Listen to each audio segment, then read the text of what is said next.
Welcome to the power of paint.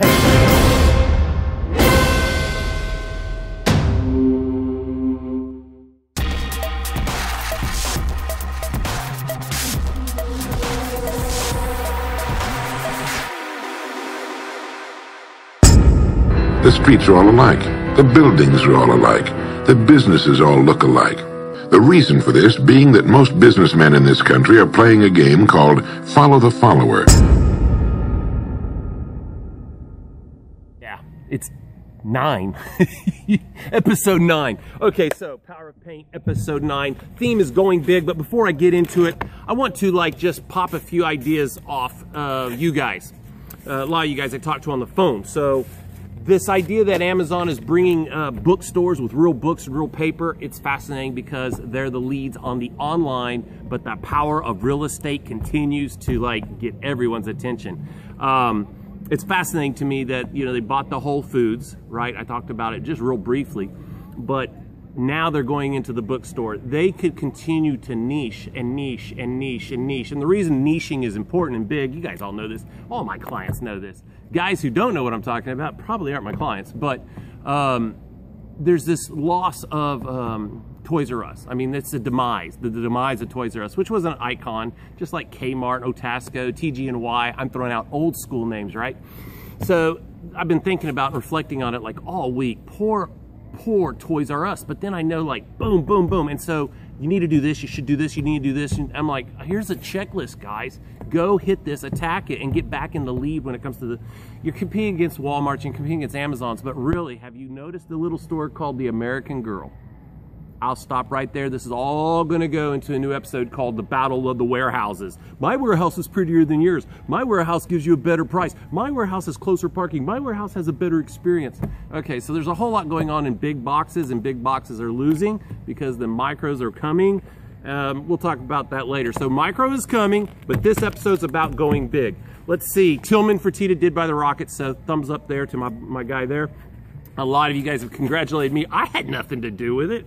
Jeez, he's the guy who's hustling out there and putting it all together. So good for him. It is an honor to know him and work with him and make cool stuff.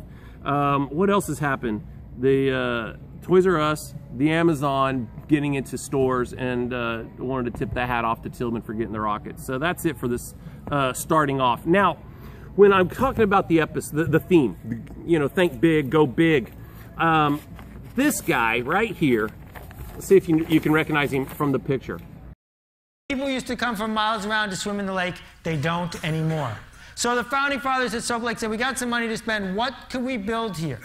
And like most committees, they were going to build something pretty safe. And then an artist came to them. This is a true artist rendering. He wants to build a 55-foot tall lava lamp in the center of town. That's a purple cow. That's something worth noticing. I don't know about you, but if they build it, that's where I'm going to go. Thank you very much for your attention. I appreciate it. This guy right here has it summed up for all aspects of business. I'm not even going to say Seth Godin's name. I'm not going to do that. Okay? You're just going to have to figure out who I'm talking about. But I will throw up a video of where he's talking about big, going big, would work on him, would work on everybody. If going big will work on Seth Godin, as he says as the TED conference, if there was a 20-foot lava lamp in the middle of a town, it would get people's attention. Well, there's a lot of people who understand that. 20-foot lava lamp is not going to work in so many situations. And so I want to go to the nicest, highest profile one I can think of, and that's Wall Street, right? You guys were not expecting me to go to the banking industry when I'm talking about going big. It has a big icon. People take pictures with it. You can't even buy a product at Wall Street. You don't lease an apartment at Wall Street. But Wall Street knows what this does. This is going big. This is a statue, just like, the Eiffel Tower or Statue of Liberty, going big. So in your environment, in your work area, I mean, it's easy to go big if you're in the snow cone business or ice cream business. I actually talk about Twisties. Twisties has been doing this big thing for a long time. Twisties, baby, yeah! So it's real estate development talk time again, and this time we're talking Twisties.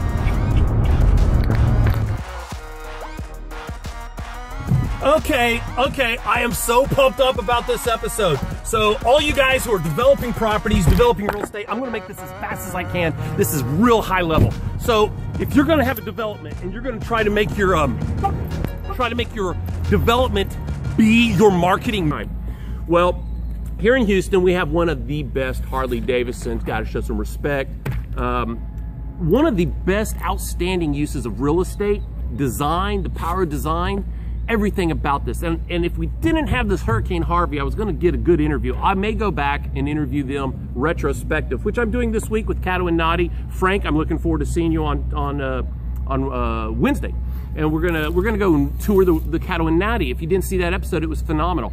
Talking about past episodes, did you know this last episode I got banned because I showed the toilets of Buc-ee's? Are you kidding? They would not let me show that video. I mean, it's on there, but you'll see it's got like 12 views versus 7,000 views for the Porsche episode, right?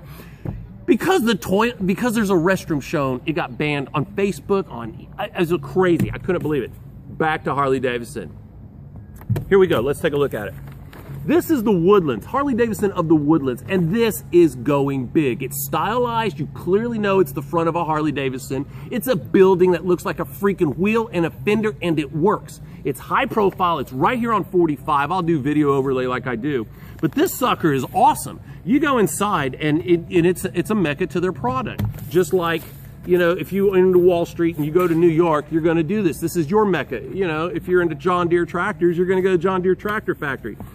Okay, so this works, and it works over and over and over. So I was diving into when was one of the first times that Going Big just made billions of dollars for a little chunk of real estate. This one right here. What are them arches? Oh, those are our big arches.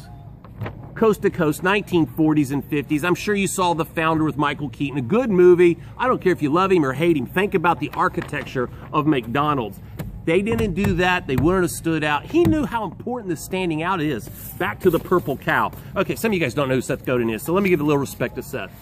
You're driving down the road, you see a cow and a cow and a cow and a cow. Everything's invisible. You have architectural invisibility. I know of a project right now I'm working on, and I can't get there. I can't get my client to think, no, I'm not invisible. This is so cute.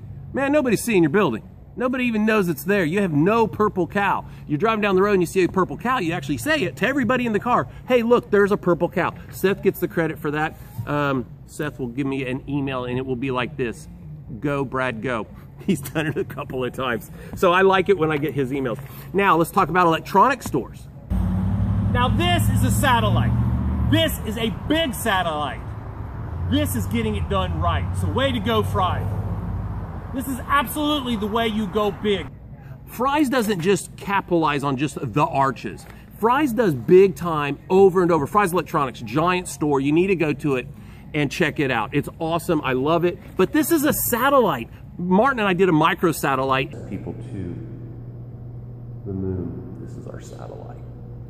Look at that. Freaking awesome. Oh, excuse my lack of enthusiasm. I'm so sleepy and tired. It's been a big install. And so I was thinking about this. This is freaking awesome, especially when you're in Johnson Space Center. So I have to give most credit to Going Big right now to the electronics store Fry's, because they will capitalize on the local lore, the local history, the local landmark, the local sparkle, okay? And so, obviously Houston is an oil town. So let me just show some pictures. I'm not gonna go out and visit it, but the Fry's up north on the north side of Houston is oil wells and oil deckers and 55-gallon barrel drums and all this other stuff. In a little bit, it is invisible. Just a little bit invisible. Here's an example of invisible. Beautiful water tower in front of a great restaurant. Man, nobody's seeing it. You tried. I got to give you credit for that, because you know that if you're not doing nothing, you're not going to get nothing. So there's that. Okay, so going big is important, but how do you apply it to your business? If you say it can't be done, I want to hear it. I want to hear my washateria can't do it. My apartment building can't do it. My storage facility can't do it. My marina can't do it. If you think you can't go big in the right way, appropriately, like Fry's does, the coast to coast, or Wall Street with their giant bull, I want to chat about it. I would love to give the feedback out, and we'll discuss it on the show. Okay, so now we're wrapping it up, and I want to go into my residential roots. My residential roots. Right now, I've got a product coming out that I've been collaborating with a guy, Don Luke, And we've worked on it for over 18 months. It's an incredible product. It is extraordinary, and it can work coast to coast. I mean, we don't do basements here in Houston, so value comes with a lot of the history and vintageness and novelty of the past. Like you look at the old Volkswagen is now the new Volkswagen. Camaros look like the old Camaros. Now in residential houses, we're having the same kind of experience going on. And we've got a product just on the edge of going out into the Houston market. I'm so pumped up about it. So I've really been going over a lot of my notes, little notes for all my residential guys who are up and coming, trying to flip that one house. They're on their 8th house and they're getting like, yeah, I'm getting my 10%, 12%, 28%, whatever, play your numbers. But if you want to maximize, you got to bring something. And here's the formula. Let me put a formula, E plus something equals something. Visited 10 houses. This is your client. So up here, we're going to say client or prospect. They visited 10 houses. They have all these brochures. Some are from new homes, some are from used homes with the real estate agent. And then, okay, they visited these homes. They're sitting around the table at night with all this stuff, and they look at each other. The brochures, no matter how cute they are, no matter how wonderful your YouTube video is, nothing works. It all goes into the trash can, the videos, all the marketing you're doing online, the clicks on Facebook, it's all gone because it comes down to this one comment from one woman to one man, and she looks at him and says, I like that house that had that fill in the blank. And it was a design element. Designers get paid because they're the ones that are at the very last moment, not in the trash can, not in the delete box, not in the spam folder. They're right there touching the heart saying, I like the house that had that curved entry. I like that house that had that master bedroom garden tub or the island, right? So here, let me give you one of the nuggets that you are guaranteed to have people talk about, and you'll sell your house so not a lot of people will see it. You won't get to show it off a lot, but here it is. Take a 3-bedroom, 2-bath house, your standard bread and butter. Pick the most public bathroom that's not a Hollywood bath and take out the tub. What? You're gonna make it a big shower? No, it's worse than that. I want you to take out the tub, tile the back wall, and put a clawfoot tub in. The clawfoot, the power of the clawfoot tub, back to the nostalgia, sells the house, sells the house. I've got a guy who's already done this twice. He's like, dang, I'm making dollars. And he's not even keeping it on the market because you go home, you're sitting down, the ladies with the guys like, oh, I just love that house that had that clawfoot tub. Sold. Money. Move on. And now you're sitting there going, how can I buy clawfoot tubs in bulk? Well, that's on you. So I hope you've enjoyed this episode of The Power of...